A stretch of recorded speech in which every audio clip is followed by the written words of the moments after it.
Muy bien, buenos días. Entonces vamos a empezar analizando un poco el texto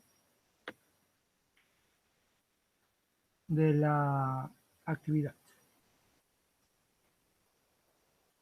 Vamos a ir presentando.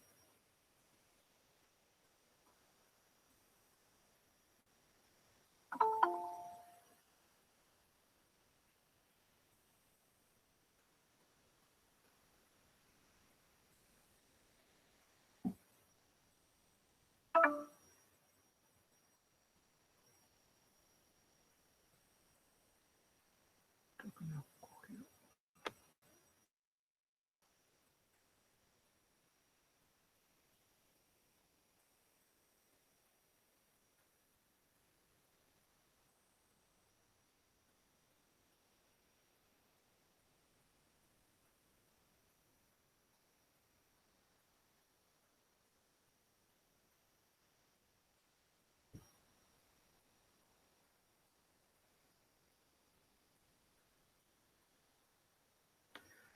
Muy bien, entonces tenemos aquí la actividad 15.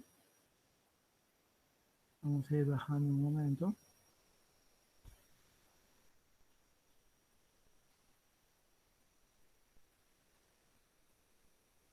Y seguimos analizando la situación del cólera y en este caso también la tuberculosis, que fueron problemas de salud que tuvimos entre los años 80 y 2000. Entonces todos los textos que vamos a ir viendo ahora nos muestran este problema.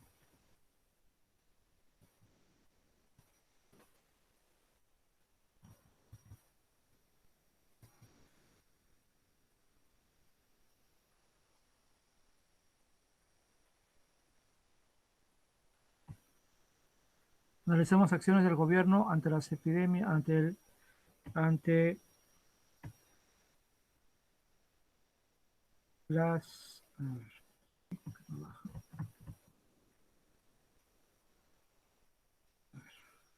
ante las enfermedades entre 1980 y 2000.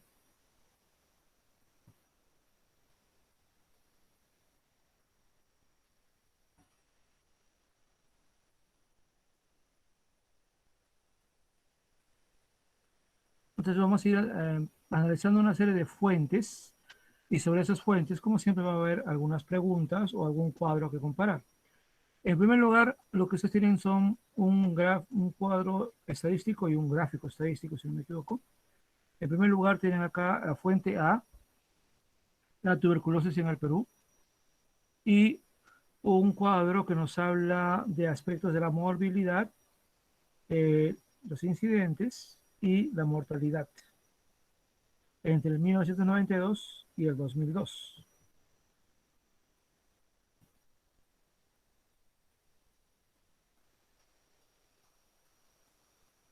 Como dice en la parte inferior, morbilidad es el número de casos notificados de tuberculosis en todas sus formas por cada 100.000 habitantes. La incidencia es el número de casos notificados de tuberculosis pulmonar por cada 100.000 habitantes. Y la mortalidad, obviamente, la cantidad de fallecidos de tuberculosis por cada 100.000 habitantes.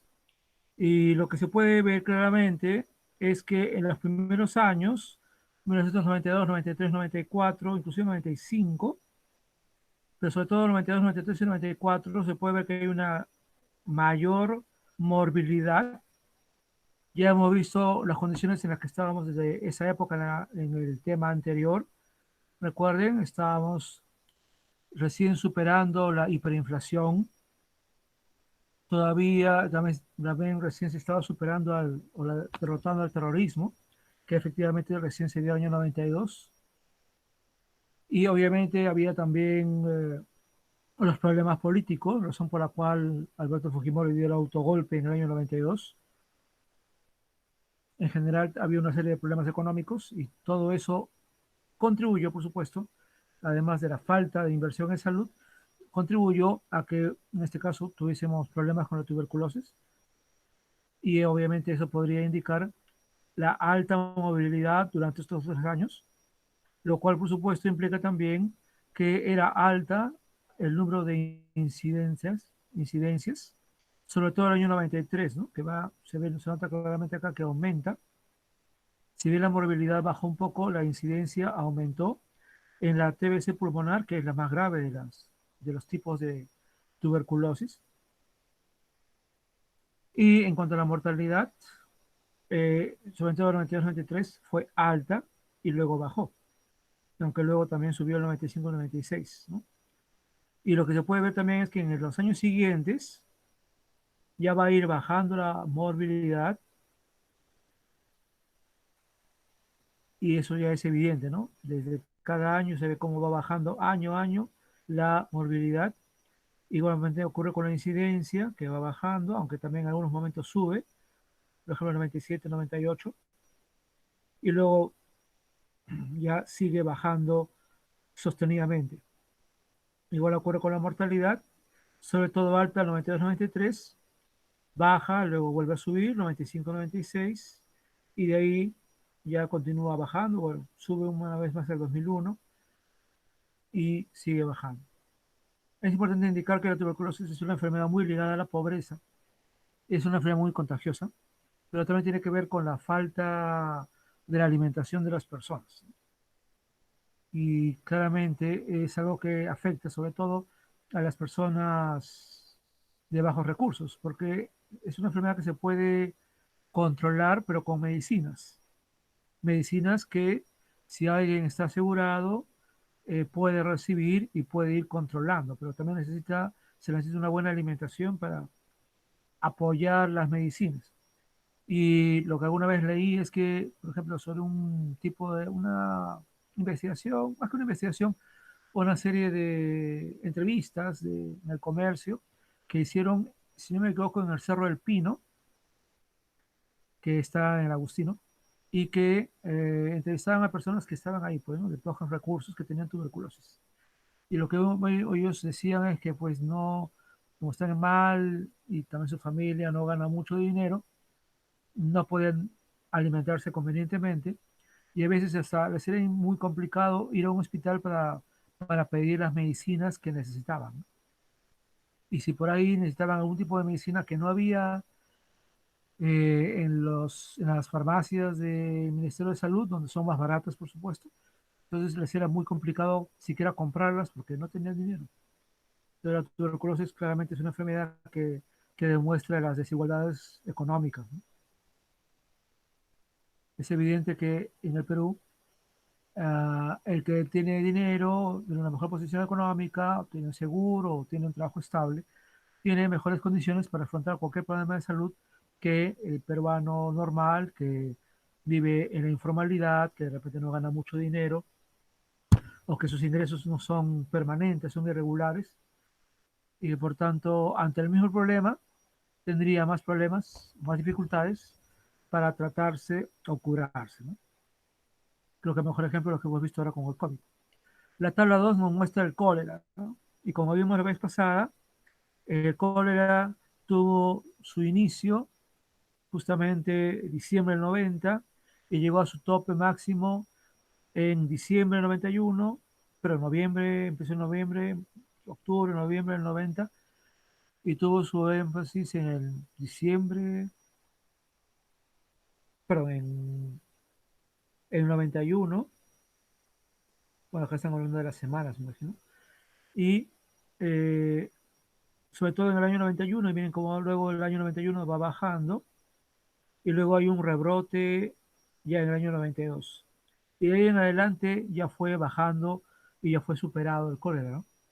Y ya sabemos también que eso tiene que ver con eh, las condiciones de salud pública, sobre todo agua, desagüe, no lavar los alimentos, no lavarse las manos después de salir al baño. Todo eso contribuyó a esta epidemia y acá también se puede ver, ¿no? En el momento del mayor pico del cólera es también donde hubo la mayor mortandad, ¿no? Por lo menos acá hablamos de unos 5.000 en su momento, pero también luego hay otros rebrotes donde van aumentando.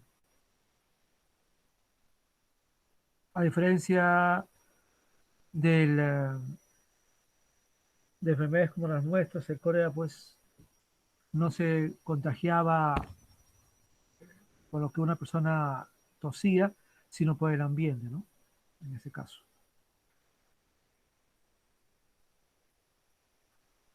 Ahora, en base a esto, ustedes van a completar esos dos cuadros y más o menos van a observar los años, van a observar cuando ustedes analizan un gráfico, un cuadro, lo que ustedes tienen que ver son los ejes, ¿no? Por ejemplo, en este gráfico, el número de casos por, en este caso, las semanas epidemiológicas, ¿no? Y el número de funciones. Acá hay tres variables que se tienen que analizar para obtener un dato y analizarlo. Entonces, ustedes tienen que considerar lo que se les pide aquí, considerando en qué año hubo mayor, o sea, tienen que observar en qué momento está ese dato, en qué lugar, y colocar acá el dato correspondiente. Creo que de alguna manera ya hemos dado una serie de pautas para esto. Luego tenemos la fuente D y E, que tiene que ver con qué hicieron los gobiernos locales y hospitales ante la epidemia del cólera. Y algo interesante, porque ambos textos mencionan que hubo un celo y algo de exageración en las recomendaciones oficiales, ¿no? Inclusive el texto menciona que se prohibió comer ceviche y mariscos, que a la vez fue una exageración para ese momento, ¿no? Pero que en realidad se consideraba que casi todo lo que podía venir del mar podía tener algún tipo de complicación en la salud, aunque el problema más serio era realmente lavar la comida, tener un agua potable, lavarse las manos, o sea, las condiciones básicas de salud que uno debe tener siempre, ¿no? O el recojo de la basura y la desinfección. Entonces, aquí se menciona esto y que muchos hospitales estuvieron sobredimensionados, ¿no? Por ejemplo, acá menciona el hospital Cayetano Heredia, en San Martín de Porres, y que en el momento peor de la epidemia atendió 200 pacientes por día. Eso nos puede recordar un poco lo que hemos visto ahora con el COVID, ¿no? Hospitales saturados y ya no sabían dónde más poner pacientes, los ponen en los pasadizos, en los baños, donde sea, o como hemos visto en la televisión, en los patios o donde, por ejemplo, eran los estacionamientos, ahí los ponían, porque no había ya espacio en las salas de atención. Entonces exactamente lo mismo pasó aquí, ¿no?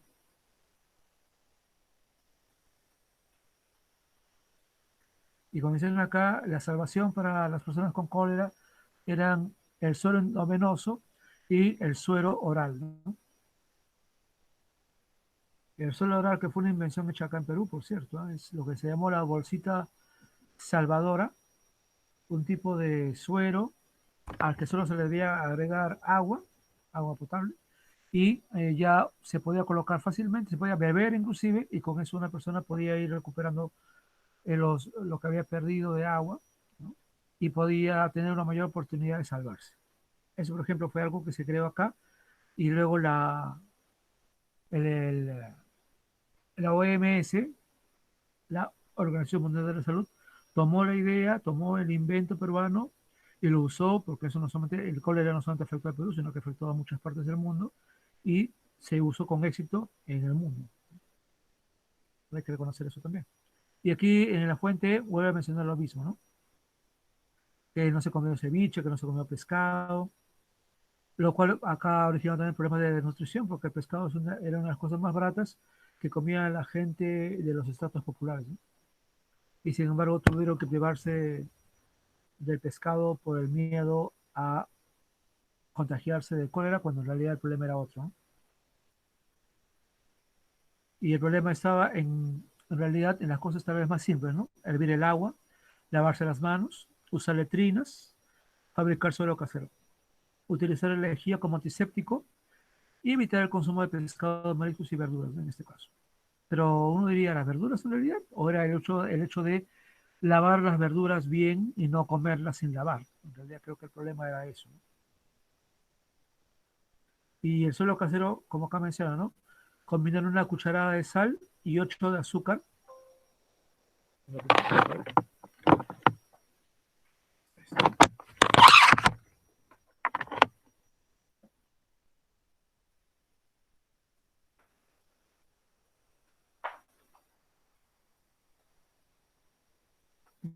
Ya.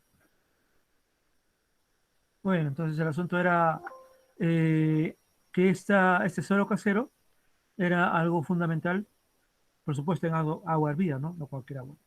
Creo que de ahí en adelante ya hemos ido aprendiendo esto de hervir el agua, ¿no? En otros países sí pueden tomar el agua del caño, ¿no? Pero en nuestro caso siempre se recomienda mejor hervir el agua, ¿no? Y sobre estos dos textos, que tienen muchas cosas en común, si se han dado cuenta, van a indicar acá qué diferencias tienen y qué coincidencias. ¿Ya? En el caso de las coincidencias, se pueden unir todo en un solo cuadro, creo que tendría más sentido. Y más bien las diferencias, ahí sí, van indicando qué dice uno y qué dice el otro sobre lo mismo para indicar la diferencia. Vamos al número 5. Y el número 5 dice acciones para hacer frente a la tuberculosis en la década de 1990. Y el texto, sobre ese texto hay una pregunta, ¿no? Sobre básicamente los cambios que se tuvo que hacer con el nuevo Programa Nacional de Control de la Tuberculosis, que se comenzó a aplicar justo en 1990, ¿no? Y menciona acá, por ejemplo, que hubo mayor financiamiento y que los objetivos de control fueron propuestos por la OMS, ¿no? La Organización Mundial de la Salud. Y el objetivo era lograr la vacunación con el bacilo de Calmette-Guerin a los recién nacidos por superior al 90%. Entonces, para aplicar una nueva estrategia, se tuvo que reestructurar este Programa Nacional de Lucha contra la Tuberculosis y hacer un cambio, ¿no? Entonces, implica aquí, o nos está hablando acá, que en vez de esperar y ver qué se hacía con los enfermos cuando ya estaban enfermos, se buscaba una medida preventiva, ¿no? Entonces, eso, por ejemplo, es un cambio de estrategia y acá ustedes tienen que indicar qué cambios o qué se tuvo que hacer para reestructurar ese programa y lograr este nuevo cambio de estrategia. Todo parece indicar que funcionó bien porque, como hemos visto, la tuberculosis comenzó a bajar, ¿no? Posteriormente. Y en la última parte, considerando lo que hemos visto o lo que se ha leído sobre el gobierno y la medicina tradicional, cosa que vimos la semana pasada, y considerando el caso de la cólera y de la tuberculosis, porque acá ustedes deben indicar dos medidas, ¿ya? Que desde la postura de ustedes, ¿no? ¿Qué piensan ustedes? ¿Qué medidas que usó el gobierno fueron positivas contra la tuberculosis y contra el cólera? Como ven ahí, deben escribir una medida sobre la tuberculosis y otra sobre el cólera. Bien, a ver, quisiera saber si hay algún tipo de pregunta de esto para pasar un ratito al plan lector. O vamos a ir al blog primero, pero no sé si hay alguna pregunta para mostrarles lo que hay ahí. A ver, vuelvo a la página. ¿Hay alguna pregunta sobre los textos que tienen que trabajar? ¿Se entiende todo lo que tienen que hacer?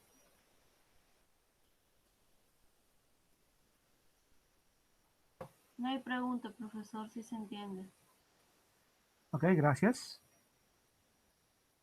En este momento ya somos 16, somos la mayoría del aula, casi la mitad, ¿no? Sí, poco más de la mitad. Muy bien, nada de preguntas entonces. Solo quería mostrarles algunas cosas del blog, ¿ya? Sobre todo en los programas de Aprende en Casa creo que pueden ser muy útiles. Vamos a ver un momentito esto. Si no los han podido ver en la televisión, les recomiendo verlos. De hecho, no hay que olvidar que mañana también el programa de Aprende en Casa, que seguramente nos servirá para la última clase.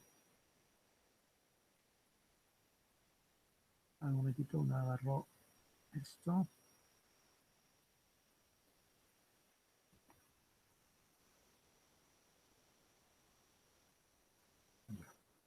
Bien, ahí está bajando. Y lo que me faltó indicar es que, bueno, había por lo menos dos o tres programas de Aprende en Casa que creo que pueden ser positivos. Ahí ahorita va a ir bajando. Que ustedes los vean si es que no los han visto en la televisión, porque también trataron estos temas y nos dan una pauta valiosa para ir entendiendo el problema del cólera y la tuberculosis y sobre todo qué más hizo el Estado frente a estas dos epidemias. ¿Ya? Entonces, mientras va cargando, yo conseguí por aquí algunos datos adicionales que los he subido tal cuales. No están muy claros porque realmente son chiquitos, pero los he agrandado hasta donde he podido. Y solo para ir comentando mientras va bajando o van subiendo el video. No lo vamos a poder ver por el tiempo, pero es importante que ustedes los vean. Están ahí en el blog, así que véanlos, por favor. Por ejemplo, miren este dato que yo encontré, un pequeño informe del año 91, e indicaba cómo el cólera había afectado sobre todo la costa, ¿no? Ahí pues, se puede ver claramente Arequipa, que también ahorita está en situación extrema en el COVID. Está Lima, está Ancash, está La Libertad, está Lambayeque, está Piura. ¿No? O sea, prácticamente casi toda la costa peruana afectada por el cólera. Además, obviamente, de Loreto, donde por supuesto pues todo está rodeado de los ríos, del río Amazonas y todos los demás ríos, y donde seguramente también por eso hubo mayores problemas con la salud pública, ¿no? No por nada también Loreto, recuerden ustedes, fue un terrible foco del COVID, ¿no? Tanto así que se pensó que ahí ya la gente estaba, de alguna manera tenía inmunidad de rebaño contra el COVID porque muchísima gente se enfermó y mucha gente falleció, ¿no? Y luego en la segunda ola se demostró que eso no era tal, ¿no? Así que digamos que hay cosas que como que han vuelto a ocurrir, ¿no? Así que esto nos muestra, sobre todo la costa fue la más afectada, obviamente también la sierra, porque todas estas regiones tienen sierra, pero recordemos que la mayor parte de la población peruana vive en las zonas de la costa, de Lima, de Arequipa y de Trujillo, ¿no? Son las ciudades más pobladas. Y acá hay otro dato, ¿no? Cobertura de los servicios de agua y saneamiento a nivel rural. Y miren acá, agua, solamente el 22%, si no lo leo mal. Y en el caso de saneamiento, o sea, desagüe, solo el 6%. Muy poco, ¿no? Es decir, eso quiere decir que las personas que viven en la zona rural tienen un silo. Un silo es una especie de baño, ¿no? Pero no tiene salida al desagüe. Entonces, es una salida, obviamente, al problema de ir al baño, pero no es algo muy saludable si es que eso no se mantiene limpio o no se hace algo pues con las heces, ¿no? Entonces, claramente esto también favoreció la expansión del cólera a nivel rural, ¿no? La falta de agua y desagüe. Inclusive, miren, esto es justamente un tipo de ejemplo de publicidad que se hacía en los periódicos, ¿no? Dice, y paremos el cólera, y dice aquí, ¿no? Podemos tener cólera, ¿no? Y dice acá, si tienes diarrea, tomas abundante líquido, o sale de tensión oral, ¿no? Y acá mostraba cómo hacer esto del suero oral, ¿no? Y si aún así no funciona, llévalo al centro de salud o al hospital más cercano. Inclusive acá había otra publicidad, miren, de aquella época. Recuerden que estamos hablando pues de hace más de 40 años, ¿no? ¿Cómo evitar el cólera? Y ahí está la señora, ¿no? Pensando. Hervir el agua, lavarse las manos, hervir todo lo que se come,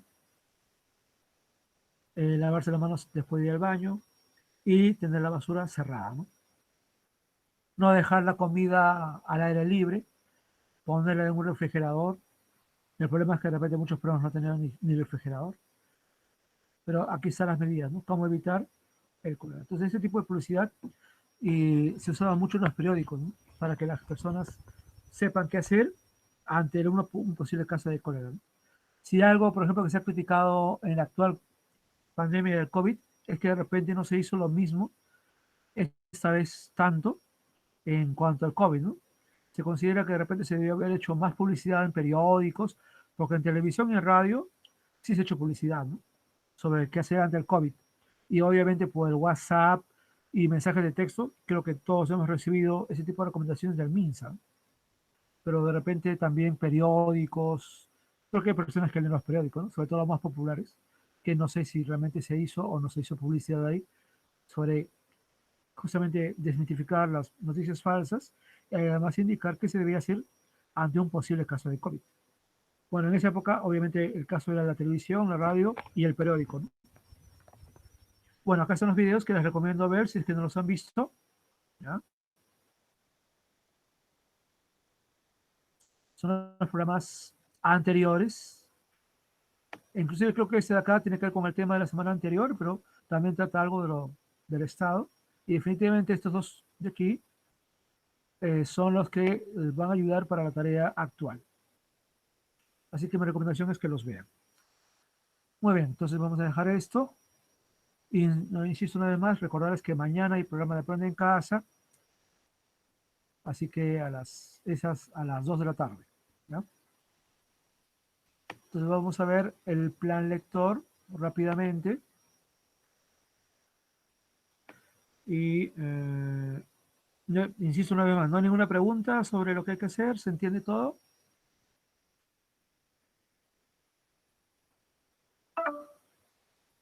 Debo decir que Sí, la tarea profesor. última ha estado bastante bien, ¿eh?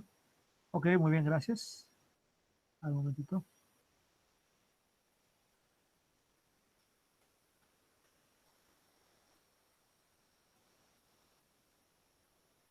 A ver. Veamos lo del plan lector.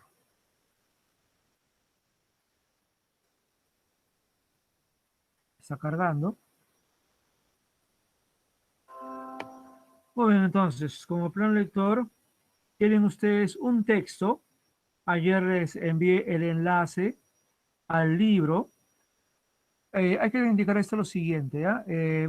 Si bien es cierto que no vamos a celebrar el bicentenario, porque en un contexto en el que estamos ahora, con una situación económica un poco mala por el COVID sobre todo, en un problema político de división y de confrontación, ¿no? Donde un grupo ya no acepta que perdió y está haciendo todo lo posible por retrasar lo inevitable, y yo diría por las puras, francamente, porque ya es evidente que ya perdieron, pero en medio de toda esa división y toda esa que creo que nos puede llevar a seguir, que esa división va a continuar y ese grupo va a hacer lo mismo que hizo el 2016, ¿no?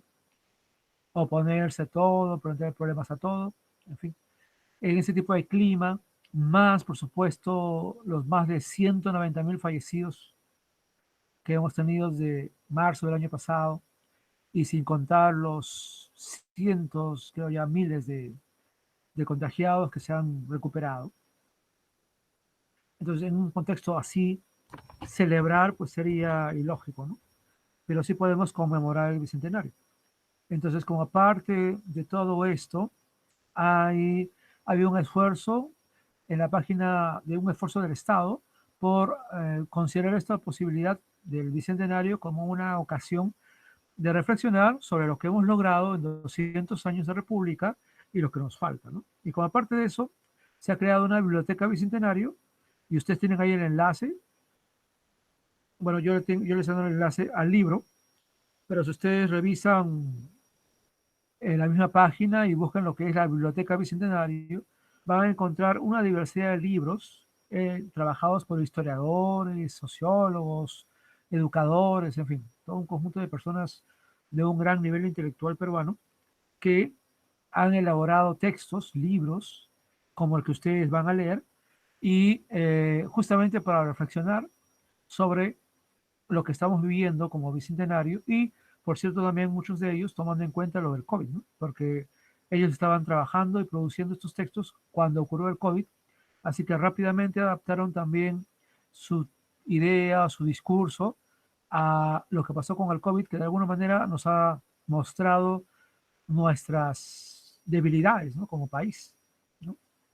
Y es que, digamos, yo recuerdo muy bien, ¿no? Por ejemplo, el año 2016, cuando Kuczynski llegó al poder y nosotros pensábamos que iba a ser un periodo excelente, que iba a salir todo bien, porque confiábamos en Kuczynski como un buen ministro, que fue un buen ministro de Economía Yo honestamente pensé que iba a ser un buen presidente. Lamentablemente tuvo problemas desde el principio, fuera de sus propios problemas y errores, también los problemas de Fuerza Popular. Y el problema es que, bueno, esos 5 años que esperábamos fueran, ¿no?, de éxito y en que tomaríamos unas mejores decisiones económicas que las que había tomado Humala, que fue muy contradictorio económicamente hablando, ¿no? Eh, Fue todo lo contrario, ¿no? Han sido 5 años horribles.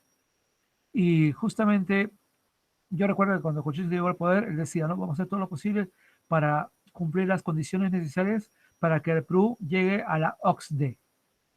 La OCDE, para que lo sepan bien, es el organismo que mide el nivel de vida a nivel mundial y que puede indicar cuando un país ya está desarrollado y dejando ser un país pobre. Entonces, Kuczynski decía que si nos esforzamos y trabajamos bien, podíamos llegar a ese nivel, ¿no? Podemos llegar, tenemos todas las condiciones para llegar. Pero obviamente con el problema en su gobierno y luego con la pandemia, estamos nuevamente lejos, ¿no? Por eso muchos dicen que la pandemia nos ha mostrado nuestra verdadera cara, ¿no? Que por más que hemos logrado en esos últimos 15 años económicamente un desarrollo económico importante, que inclusive fue conocido como el milagro económico peruano, ¿no?, por cierto. Hasta nos han comparado con Corea, para que lo sepan bien, ¿no? Cuando Corea era un país pobre y ahora lo que es, ¿no? Por eso. Y en medio de todo eso, ¿no?, la reducción de la pobreza que se ha dado en los últimos 15 años fue grande y el progreso económico es grande, no se puede negar, ¿no? Porque creen que han venido más de 1 millón de venezolanos, si no, ¿no? No han venido a hacer turismo, ¿no? Han venido acá a ganar dinero que no ganarían en su país nunca. Entonces, todo eso, no todo, pero mucho de eso se ha perdido en solo un año, ¿no? Entonces, la pandemia nos ha mostrado nuestras debilidades y justamente tomando en cuenta eso, se han elaborado textos como el que ustedes van a leer, que es un libro de ensayos sobre el Perú del Bicentenario y tomando en cuenta también el COVID, ¿no?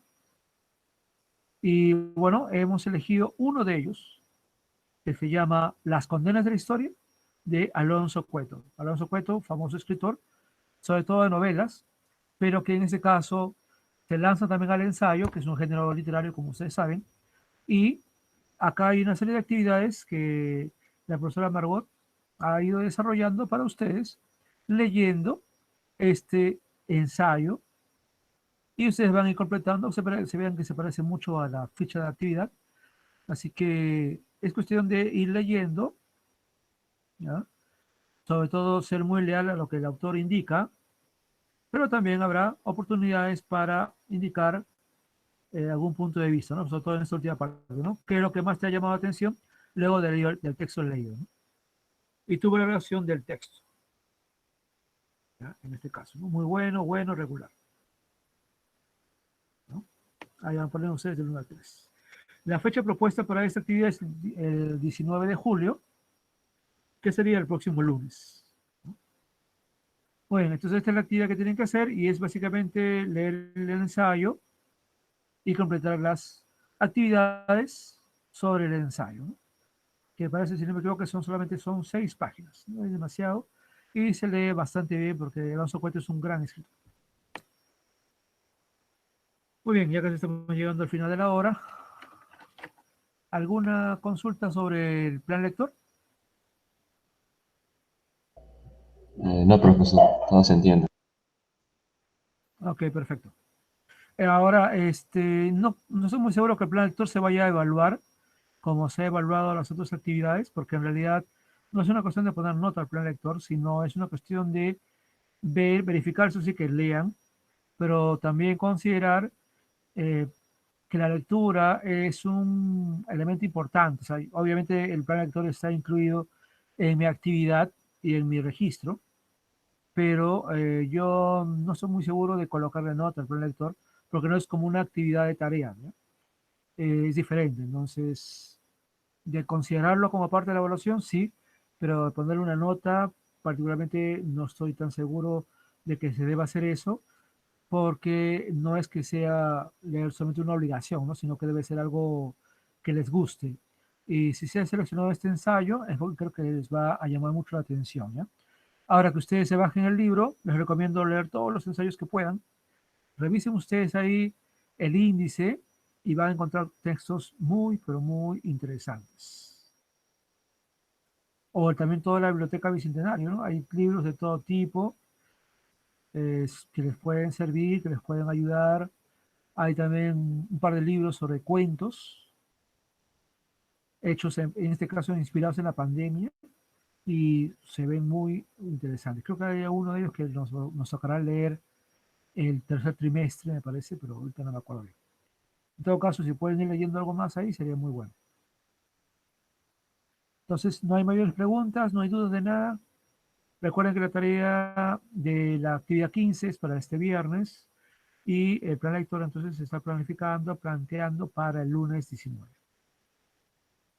Y así ya nos vamos acercando a la última semana y después de la cual ya ustedes tendrán un periodo de descanso. Por lo menos estaremos en el Bicentenario, en casa, descansando un poco y luego volver ya en agosto. Muy bien, chicos, si no hay mayores preguntas, vamos a acabar con la grabación y vamos a acabar con la clase para que entren a la siguiente. Un momentito. Como siempre, más tarde les estaré enviando el video. Chao, profesor, buen día.